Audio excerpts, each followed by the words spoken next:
Welcome to the Costa Property Podcast, the podcast that turns your dreams of owning a piece of paradise on the Costa del Sol into reality. I'm Sandra Laurie, and I'm joined by my co-host and wife, Sandra Laurie. Join us as we embark on navigating the ins and outs of real estate and relocation to this beautiful region. We're not just about market trends, we're about sharing real-life experiences, because we know the struggle firsthand and I've helped many people navigate this challenge also. If you're dreaming of your perfect Costa del Sol home and want to get real, no-frills, expert advice, then you're absolutely in the right place. Join us each week as we share honest insights and information that will guide your journey. Where do I want to live on the Costa del Sol? What are the best places and how do I know which town or village is right for me? Have you ever asked yourself these questions? Whether you want to relocate, invest or retire, knowing where you want to live on the Costa del Sol is actually one of the most important things to tick off and nail before beginning your property search. Why? Because we've seen time and time again what happens when you purchase in the wrong location. In fact, your location should really be top of the list, which is why in this week's episode, we break down the different towns and villages on the Costa del Sol and a free resource to help you to really nail those requirements. Stay tuned to the very end where I will share my favourite town on the Costa del Sol and why it's my favourite. And I promise I'm not biased at all. So before we dive into today's episode, let's hit with the Spanish word of the day. So the Spanish word of the day is pueblo, and this is the Spanish word for town or village. So straight off the bat, Sandra, what are the most important factors to consider when choosing a town or village on the Costa del Sol? I think that this is a very unique question for everybody, and it's definitely not going to be a one-size-fits-all approach when it comes to answering this question. This question is dependent on many different things. Certainly, you need to consider things like lifestyle preferences. So what stage in your life are you at and what are the priorities that are important to you within your life at this point in time? Quiet villages are not necessarily for everybody. Some people don't necessarily want to be so remote. And then on the flip side of that, some people don't necessarily want to be in the midst of the action in the middle of a vibrant town. So your lifestyle preferences and very much taking time to understand what your lifestyle preferences are, what's important for you at the current point in your life that you're at, that's certainly key when it comes to factors that need to be considered. You also want to think about things like how important is it to you to be located within close proximity to amenities? So for example, do you want to be located close to school if you've got a small family? Do you want to be located close to a health centre? Do you want to be able to access shops? The other thing that's important to consider is, do you want to be close to the beach or, is that not really important for you? Those questions are definitely important when it comes to choosing a location. If you have a family, the amenities that are going to be important for you are going to be completely different to potentially somebody that is retiring or somebody that is relocating on their own or part of a couple. So yeah, it's important to take time to really hone in on amenities and the proximity to these things, because that's crucial as part of your decision-making process as well. I think it's also important to consider what's the purpose of your purchase. Are you purchasing a home that you're going to potentially live in eventually? Maybe you want to retire to that home. Maybe you want to permanently relocate you or your family to that home.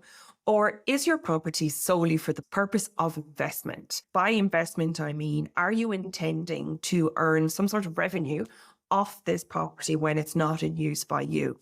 So if that's part of your decision-making criteria, and this is an important factor for you, you will potentially want to be located somewhere that other people are also going to like. If you're intending on renting out your property when it's not in use, other people may often want that they are close to amenities, that they are close to the beach. So that's certainly something to take into consideration versus if that property is solely going to be for your own use. Things to think about. I think your age and the stage you're at in life is also a big factor to consider. Typically, people of a younger age want to be close to, vibrant nightlife. If you're with families, that's not necessarily going to be something that's going to be of interest to you. You may want something that's definitely not in the midst of nightlife. Also, I think it depends on what your plans are in Spain. So, for example, if you are relocating as a business owner, you may want to think about what location you're going to be based in, because you may want to make connections. So if you are somebody who's uprooting your life to relocate to Spain permanently and you own your own business, it might not necessarily be appealing for you to be completely remote. You may want access to towns and villages that have networking facilities for you where you can meet other people. You may also want to be close to some gyms or different activity centres where you can make connections and also make some friends. So yeah, and there's lots of factors to consider, Warner. To summarise, it's a very personal decision. Your factors are very personal to you. It's very much dependent on the stage of your life that you're in. I think your age and your priorities in your life would certainly play a factor. Also, in terms of, are you coming short-term or long-term? Are you coming to find employment, or are you a sole business owner? And that will rely on making connections there as well. So a lot to consider. Okay, that's great. Now that we've covered the most important factors, can you give me an overview of some of the most popular towns and villages on the Costa del Sol? Yeah, that's a great question. So the Costa del Sol is a large stretch of coastline, which is circa 150 kilometres in length. And all along that coastline, you will find different towns. So typically Malaga, you will have Torremolinos, Benalmadena, sometimes known as Benalmadena, depending on how you pronounce things in your neck of the world. Fuengirola. There's small towns and villages then in between. Then you'd hit Marbella, onto Estepona, etc., etc. All of the different towns along the coastline offer something completely different. So if you hit Malaga, for example, this has got a very much a city vibe. It's very cosmopolitan. It's a great place to be. It's buzzing with activity. If you are retired from your employment, for example, and you're on that next stage of your life, you're probably escaping that point in your life, right? So being in the midst of a city is maybe not something that's appealing to you. Okay, if you've got a family, for example, a town like Benalmadena is great because it really does offer something for everybody. It's got its coastline that can be attractive for tourists, which is also interesting if you're seeking your home for an investment opportunity. But then you've also got the quieter parts of Benalmadena, like Benalmadena Pueblo, where you really can experience something for everybody in this town. And it is really, really great for families because it's buzzing with different activities and things to do. Then when you hit on to a place like Fuengirola, now, if you are maybe of a more mature age, Fuengirola can typically be popular for you because it's flat, okay? So mobility is a great thing to consider in a town like Fuengirola because it's easier to get around. Benalmadena, for example, will have lots of hills. And if mobility is something that you need to consider in terms of your own mobility and accessing different facilities, then somewhere with a lot of towns may not necessarily be interesting for you.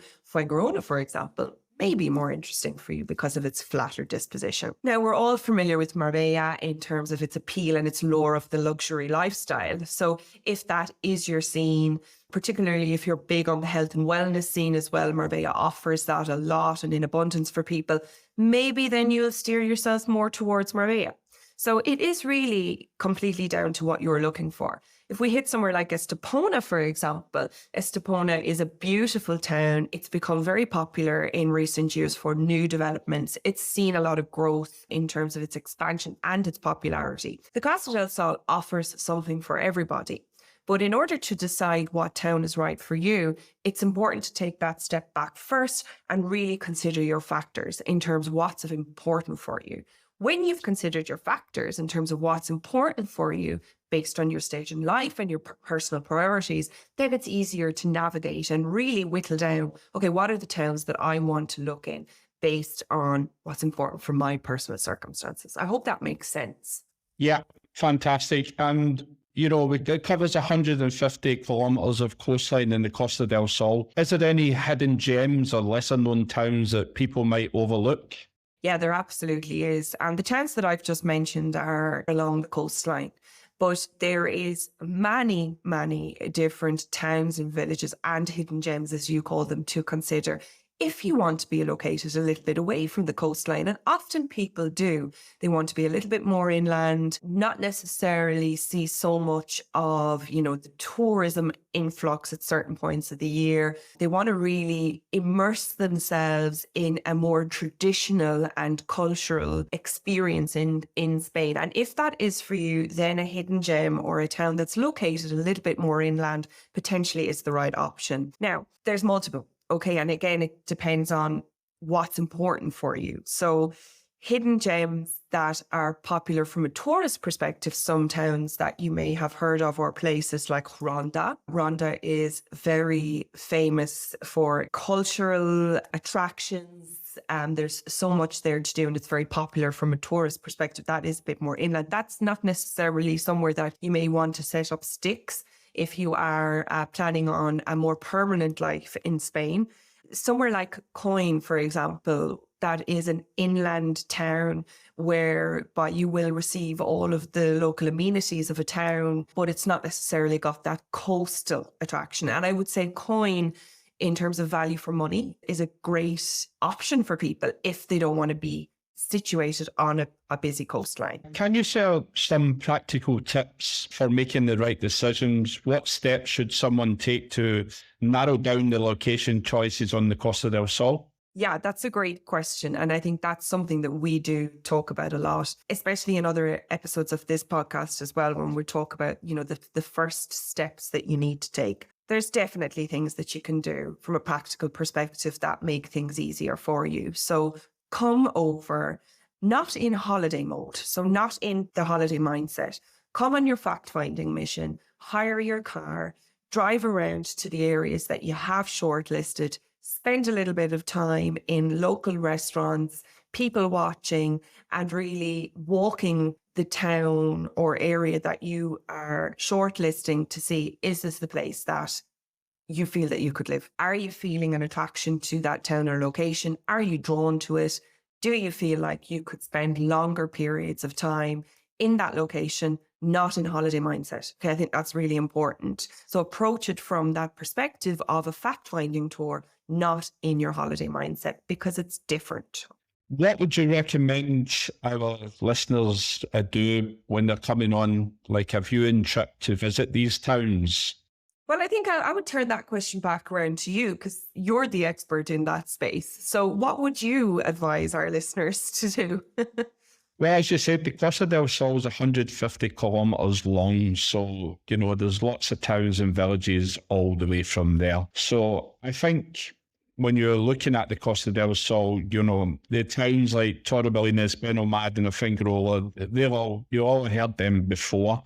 So my idea, and I always tell my clients, is just to pick 3 towns that you would be interested in, hire a car and actually go and visit those towns.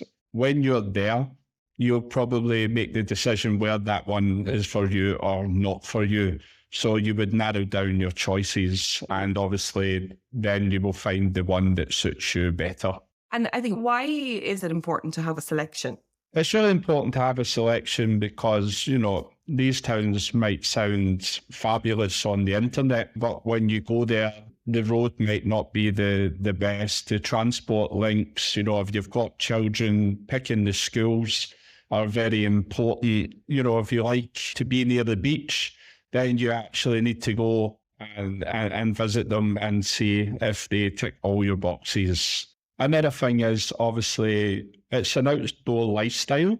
So you need to find out what those towns provide for you and your family. What restaurants are there, what facilities are there, is there public transport? All of these will kind of help you narrow down your search to find the place that suits you.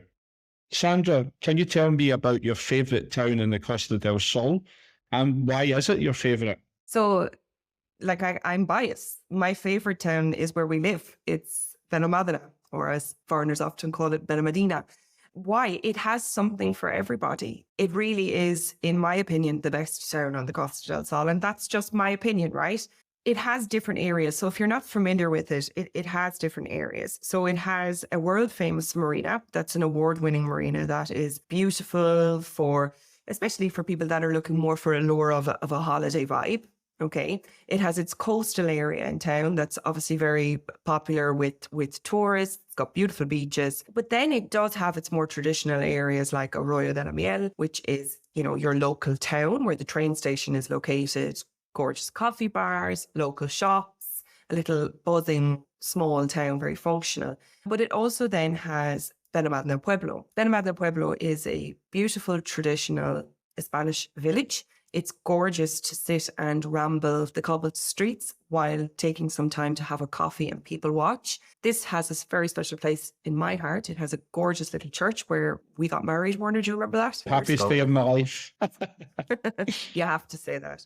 So in my opinion, Benalmadena is my favourite town because it offers something for everybody. It's got lots of family attractions if you are visiting for shorter times of the year with family, or if you're living here permanently and people are coming to visit you, there's lots to do.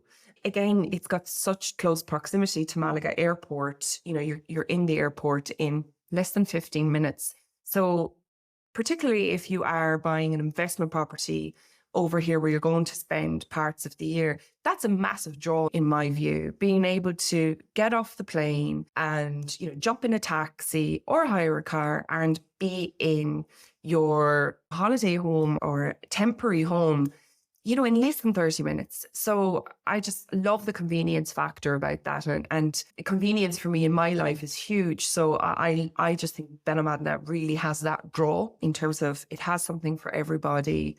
It has different parts, whether you want to experience tourism or culture, as well as that close proximity to Malaga International Airport. So yeah, that's my opinion, but I'm biased. I live here. Yeah, 100% agree. And but don't forget, because we live in Benalmadena and we base myself in Benalmadena, we're only like 30 minutes or 40 minutes away from Marbella or an hour away from Nerca. So the transport links and the road links are very good. So to get to all the towns in the Costa del Sol. Yeah, absolutely. And I think this topic that we're talking about is really important. It's very relevant. And, I think I speak for you and I, Warner, in the sense that when people don't really know where they want to live, where they want to be based, it's probably because they haven't actually taken enough time to really assess and understand what's important for them in that next step. What are the priorities that they need to cover in their life? And we've seen time and time again that people's search really gets off to the wrong foot when they haven't covered that chapter correctly and really taken the time to do their due diligence on that and really dive into it. If they are missing that step and haven't covered it correctly as part of their search criteria, their searching journey takes longer. That can cause some frustration. We've actually developed a tool and resource to really support people. So as we see our clients coming through and we feel like intuitively that they haven't captured and covered that area first, we have a free resource and tool that we do recommend that all our clients complete. It's called the Ultimate Checklist. It's divided into 3 key sections to really support you to take the time and walk you through the factors that you need to consider, that you need to think about, that are important for you as part of that next step in your life. So if anybody is resonating with what we are saying in terms of, I don't really know what factors are important to me, I would invite you to complete that checklist. And if you have any questions on the back of completing that, do reach out and we would be happy then to steer you in the right direction. That is amazing information. Thank you, Sandra, for covering this topic today. Yeah, and in addition to that, I'm going to do a bit of a shameless plug. We have been working with hundreds of clients over the last number of months. We've actually spoken to thousands of people over the summer period, all with the same challenges of concerns regarding how do I start my search? How do I know what's right for me? Who do I trust? They often feel like they're drowning in information overload. They feel completely overwhelmed. They get told different information from different sources. It's hard to navigate an unregulated market, and we relate to that. Now, we have created an incredible online course. This course will leave you with the ability to create your own roadmap. So you will have your own plan that enables you to take the next steps on your property search with ease and with confidence. The course is launching in October, towards the end of October, but we have created a very special waitlist for this. And for those people who do register for the waitlist, you will be receiving the ability to purchase the course at a very, very special discounted price. So we'll pop some details about the waitlist into the show notes. And I would encourage you to take the time and register if you are in the early stages of your property search and you really want to be able to approach your property search with some confidence and some rigor. And this is the course for you. It's incredibly comprehensive. Okay, that's amazing information. Thank you for covering this topic today, Sandra. Thank you. Thank you so much for listening into today's episode on the Costa Property Podcast. Another fantastic episode learning about the highs and lows of relocating to the Costa del Sol from real people who have been through the journey themselves and, of course, our wonderful experts. If you have been enjoying the show so far, remember to hit subscribe to the podcast and leave a rating or review. We absolutely love hearing your thoughts. Please send any questions that you would like us to answer on the show to warner@wlcostaproperties.net. Or you can pop us a message on our socials, which are in the show notes. Remember, you can also visit the website, www.wlcostaproperties.net. See you on the next episode, and bye for now. Bye-bye.